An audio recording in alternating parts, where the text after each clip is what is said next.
Leon Byner's just walked in. Something very comforting about you can always go round. If you don't like the way you're coming down, you can always go round and do it again. Nodding very sagely. That can waste time, but then we're very good at that. Yeah. Well, that's the way you find solutions. You don't necessarily have to walk into a pothole or a puddle. You can build a bridge. You can walk around it, jump over it. Lots of solutions. The Middle East can be solved. You all know Peter Goers, don't you? Yes. Peter, how are you? Hello, Jeremy. Hello, Leon. Hi. Hello, everybody. Good morning.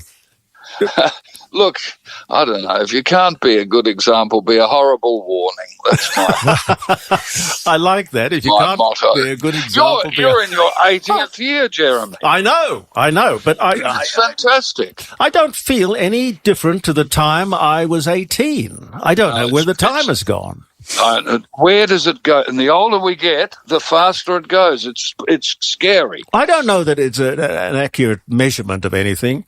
You know, just the chronology of 1 year. I had a physicist explain this to me, What? and that is that the older you get, time as a proportion of your life becomes less, which means it appears to be faster. Well, I've noticed that. That's true. The time So that's the official explanation. How do we slow it down? Did he go into I don't know that you can. Go to bed.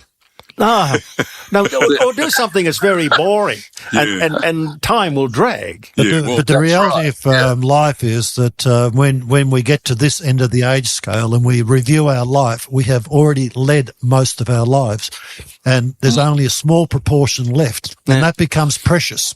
Peter, before we get on to your...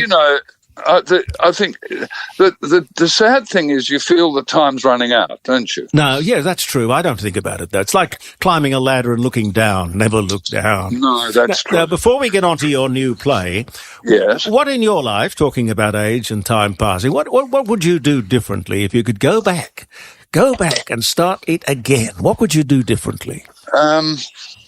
Gosh, not much, actually. No? Not much. I might have been kinder to people. Well, I've never noticed that you'd been unkind to people. What does that come from?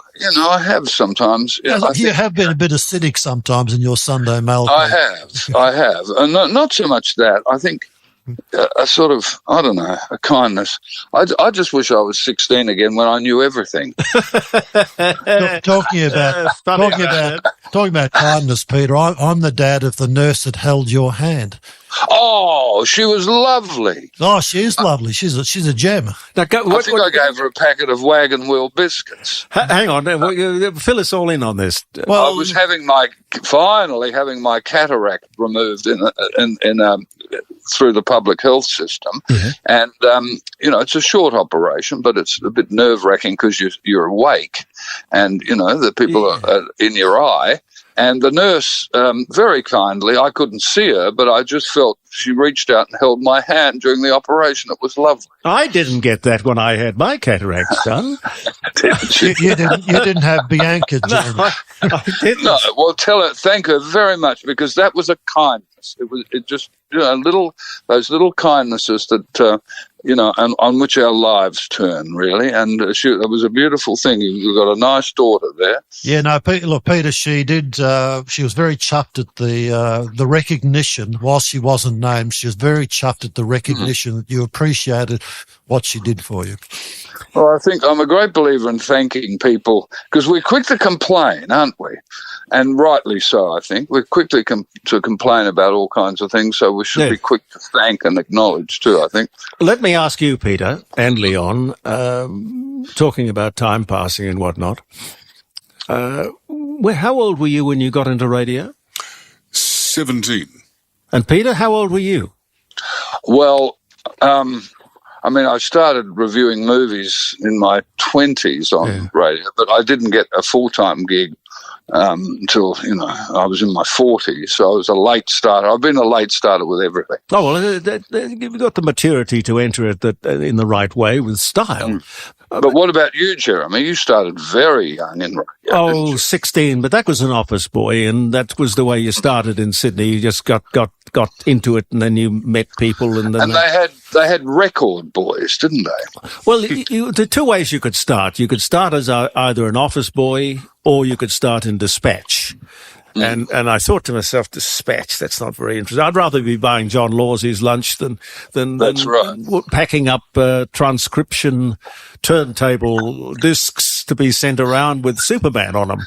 You know? So you bought his lunch, and then eventually you cut his lunch. He's still going, you know. I know he is. Well, so are you. Yeah.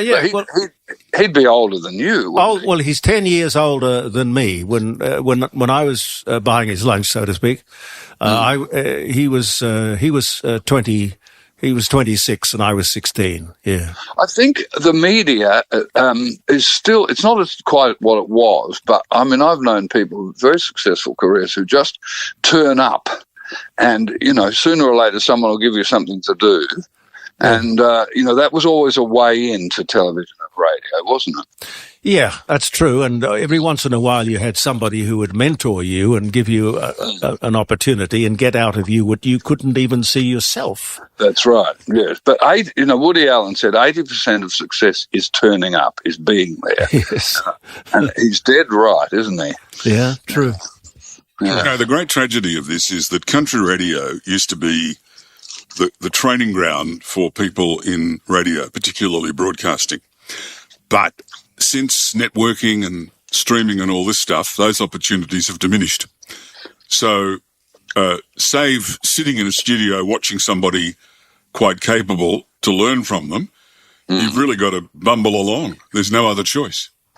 No, it still is. There is that progression in the ABC from country to city. That's always worked there, I think. Yeah. Didn't they have cadets or something? In newsrooms. In newsrooms, yes. But that's gone in newspapers. That's gone, the cadet system. Well, in radio, it seems that they draw all that talent without any radio experience whatsoever. They draw them from the stand-up comic world. And sports people. And sports people, yeah. Some of whom are probably quite gifted, I don't know. They're not around long enough to make an analysis.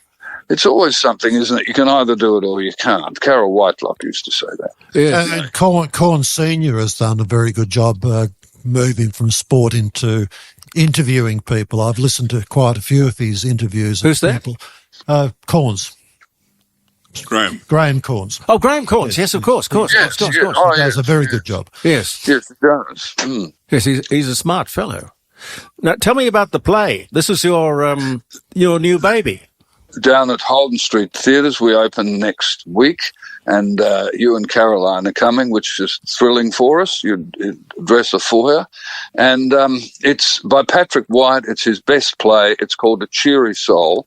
It's something of a comedy, a kind of a black comedy, and it's about a woman who, and we've all known this woman, who thinks she's going around doing good, but is actually doing harm. And, you know, she creates chaos wherever she goes. It's set in suburban Sydney. White and his partner moved back to Australia and had a little farm in Castle Hill out of Sydney. Yes, I know it. I know it. We lived at Castle Hill for... Did you? Yeah, Barrowarn Place at Castle Hill was our first house. We were talking about real estate earlier. And how you got into it at a much earlier age, when you were much younger, and he was. I remember driving past his farmhouse, lovely old weatherboard white place. It was called Dogwoods, and the farm failed, but he began to write again there, and he was Castle Hill. You know, this is in the late 40s, was sort of almost a country town, a bit like Gawler. Yes, it was. Yes. Then the suburbs encroached, and that's what that inspired White to write he called the suburb Sarsaparilla, and he wrote a number of novels and plays about that the new suburbs, and this play set in that suburb of Sarsaparilla, read Castle Hill, and so it's a look at the suburbs and people of that era, so 1959. You know, the way men wore ties, they practically lived in ties. And a hat. And a hat, exactly. You know, we all knew men who, you know, you thought they wore a tie with their pajamas. Yes. And it's those sort of people that he's looking at with that wonderful sense of language, of the music in the Australian language. Yes. He was a funny guy, Patrick White. Very. Very, very heavy. I mean, I've attempted to read some of his books, and I found them very heavy going. They are, but the plays are much lighter, particularly this play, which is his best play. It's funny and it's light. It's not as heavy as the novels. It's lighter, and of course, the fruit of your loins, Christopher, features. Thank you for casting him again. Thank you. Well, he's a joy to work with. He's a good kid, your boy, and he's gone from playing Hamlet to carrying a spear. But that's show business. Yeah, no, I love it. You've got to be versatile. You've got to be versatile, but yes, he's playing a furniture removalist and a young man sitting in the church picking his nose. Oh, so, perfect. Perfect. Why do I get the feeling that Patrick White was angry all the time?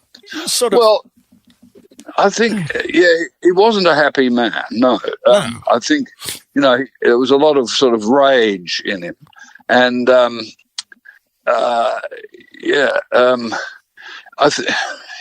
that's very complex, I think. But I think he had a love-hate relationship with Australia. Yes. And he once said, Australia doesn't really like people. And I think he's right there. You know, we live in a very hostile landscape here in Australia. Oh, I see what you mean. Not Australians don't like people. It's just that Australian environment. Australians like people, but it's, the country itself, doesn't really like us. But no, he was a great writer and our only Nobel Prize laureate for literature. And I think I've always revered him, and it's been a dream of mine to do this play, and here we are doing it with Martha Lott in yet another great part for us. So we proceed. And another Peter Goers triumph. Well, I don't know.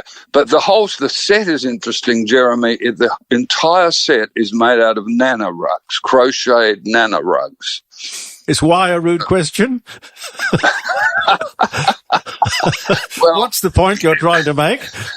The point I'm trying to make is that, that it comes from that comfort that people, it's a very comfortable thing to make a nana rug. Yes. And it's a very sort of suburban thing. Anyway, you'll see. Where did you get them? Where did you get them? Op shops mainly. And, I'd go to an op shop, which I, practically live in op shops. No, don't blame you. I do too. Exactly. Yeah. Exactly. And on auction sites, Jeremy. Yes. I hope you and I are not bidding for the same things, but anyway. No. We'll keep in touch and you can tell me. Warn me off. And I'd go to op shops and I'd find half a dozen nana rugs and they'd say, what do you want these for? And I'd tell them and they'd say, well, look, take them. You can borrow them and bring them back. Oh, that's nice of them. Yes. And in Maitland on the York Peninsula, I found the biggest one of all. It's like a king-size bedspread. That's sort of centre stage. So anyway, it's a riot of crochet. This play. I'm looking forward to being there. It'll be another great show. Thank you for your support, you and Caroline, and you've got a fine son. Thank you, sir. Tell me, how do people get tickets? The usual places, or is there a special way? Yes, the places, and you can go to the Holden Street website, holdenstreettheatres.com, I think it is, down there at Hindmarsh, and we'll look forward to seeing people and hope that it pleases people. And it's opening next week. Yes. It'll be wonderful. Thank you, Peter. Thank you. And pleasure to be with you, Leon and Jeremy and others. Thank you very much. Thank you, sir. The great Peter Goers, ladies and gentlemen.